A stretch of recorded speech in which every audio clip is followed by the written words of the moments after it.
Who are the most supportive people in that time outside the family, whether it be like business partners or I had some family? girlfriends that were amazing. They would come figure out bring who me your real food. friends All my are. my neighborhood was, they were so supportive. They would bring me meals all the time. And more. And check on me. And yeah. Prayers and help. Prayers, and yeah. But like I said, we figured out, and we won't say who, but we also figured out who weren't real friends. Mm-hmm. Oh, right? yeah. When the lawsuit happened and the business was in trouble, and she's going through chemo, and we're not taking people anymore to expensive dinners. Some friends just disappeared from our life, or what we thought were friends. Yeah. They obviously weren't friends. But then it also highlighted those that really do care. You said who were the most supportive out of the family, and we answered that. But the most supportive were our kids. Yeah. And usually you think it's going to be like somebody else, right? Somebody older, parents or aunts or uncles. Mm-mm. Oh, yeah. It was our kids. Were right there. And I had like my girlfriend, one of my best friends in California, flew out and stayed with me. One of my sisters came out and stayed with me. One of my sister-in-law came out and stayed with me. My aunt. I mean, I had a lot of love and support. So that helped for sure. Do you ever get messages from, now with like the campaign and everything and what you're doing now, you get messages from random people telling you their story and how it kind of inspires them to get through stuff? Yeah, definitely. I had a girlfriend just call me a few months ago.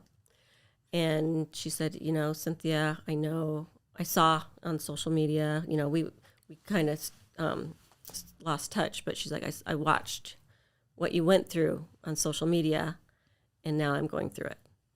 And so I'm now giving her strength and, supporting her to get through it. But yeah, I think so. I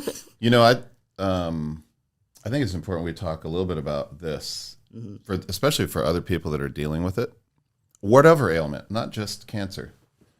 When we first heard the news, of course, her first reaction was, she freaked out and she was scared. And I couldn't believe it. I was like, no, because everybody used to make fun of me. I was like the juice queen. I was like doing green smoothies, healthy. Like I was always exercising. I mean, and then for me to get it, it's like, wait, what? What? I couldn't even speak when the doctor called. I was like, no way. This is the other thing that was crazy. Okay, so I had to go, get my mammogram, and right away they had me do the ultrasound. And they said, start asking me questions. Does anybody in your family have breast cancer, all that? And then they say, okay, you need to go get a biopsy. I go get the biopsy, and the doctor and the nurse come in. The doctor says, I've been doing this for 20 some odd years. You don't have cancer. This is not looking at cancer. Like you don't even have to worry about it. So we were going on a trip. Yeah. And we weren't good. We had decided, you know what, we're not going to go. And then this doctor, we didn't know much about it, says, oh, you don't have to you're worry. Good. Don't even worry about it. So when I got we go on this trip. I'm sorry. Yeah. We're having a great time. She's like, cancer's off of her mind. And we get home. Yeah. Then we get home, and my doctor calls me, and, I wasn't thinking anything of it. And then she tells me, and I about fainted. Mm-hmm. Yeah. It's just like earth-shattering news. Oh, like everything spins in your head. You're just thinking about, I just didn't know what to do. I think the important thing, though, is she went to war. Like, literally, we had a conversation, and it was like, okay, this is a battle. We're going to war. Let's get battle ready. Yeah. And, like, that meant, like, almost like the movies when they're all planning, collecting everything for the battle and everyone's in motion. We were putting new blinds up in the bedroom so that it would be darker and blacked out and she could sleep better. We built a gym in the house. We installed a sauna.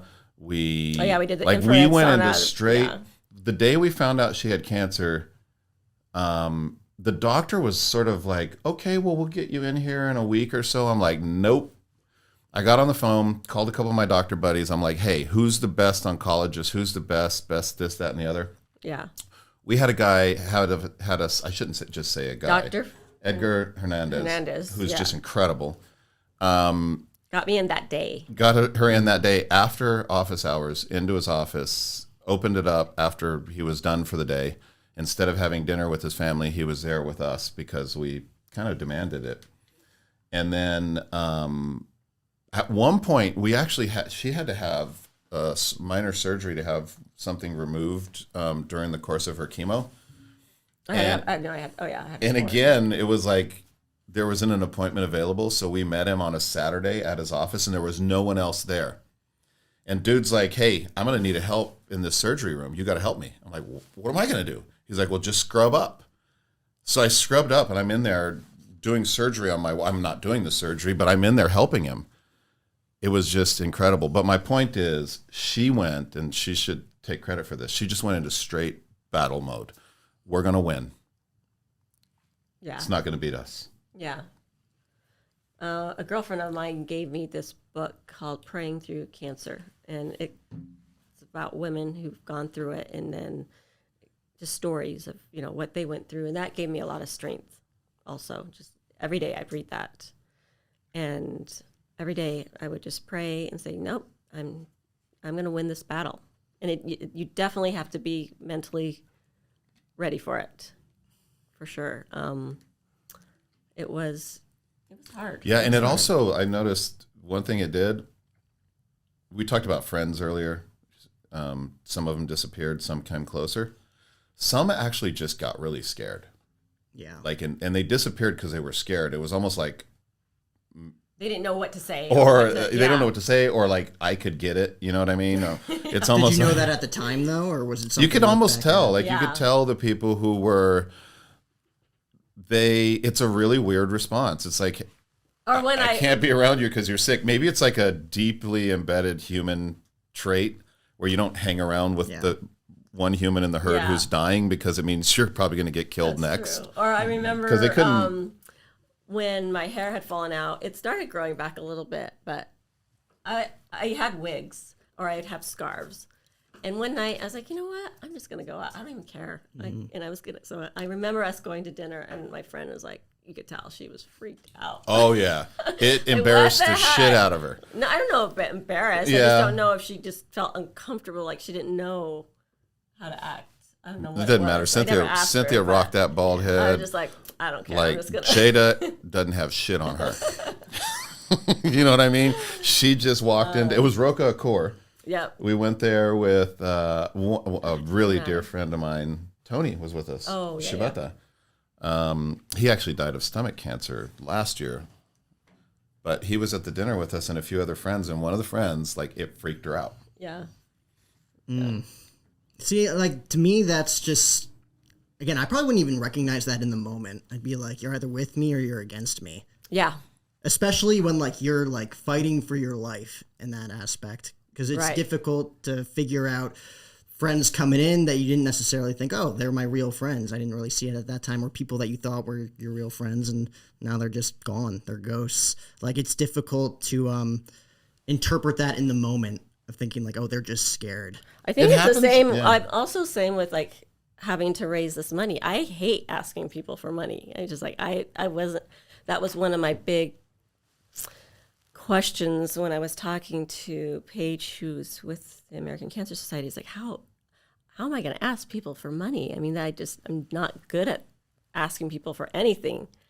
I want to take care of people. I don't want them to kind of take care of me. So that's been a big challenge for me, having to ask for people to donate. People act really weird with money. Weakness. It is. And I'm surprised, with people who do have donated, I'm like, wow, I didn't expect that person to be so willing to support. And then others, I'm like, wow, okay, I guess I don't know what their situation is, but okay.